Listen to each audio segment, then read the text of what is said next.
Klausimas, pirkti papildomus domenus ar nepirkti. Kas yra domenas? Domenas yra vardas internete, pavyzdžiui, xseo.lt. Praeitą savaitę skambino klientas ir klausė, man pasiūlė pirkti domeną, kuris yra terminas exact match domain.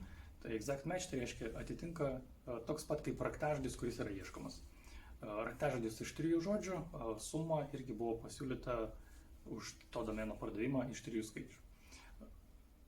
Atsakymas nėra labai paprastas, pirkti ar nepirkti, viskas priklauso nuo to domeno vertės.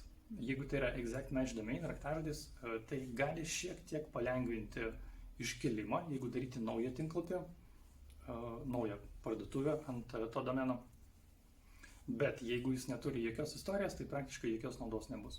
Bet jeigu tas domenas turi kažkokią SEO reputaciją, istoriją, tai gali būti naudinga, jeigu daryti naują parduotuvę ant jo arba suklijuoti su esama parduotuvė.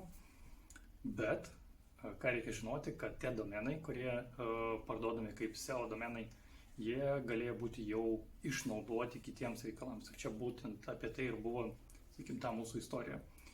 Tai tokiu atveju pirkti domeną tikrai nereikėjo dėl to, kad jis turėjo istoriją prieš 10 metų, bet paskutinius 2 metus jau buvo išnaudotas fake parduotuviai. Tai realios naudos net suklijuojant ar paleidžiant naują parduotuvę praktiškai nebūtų, būtų nulis.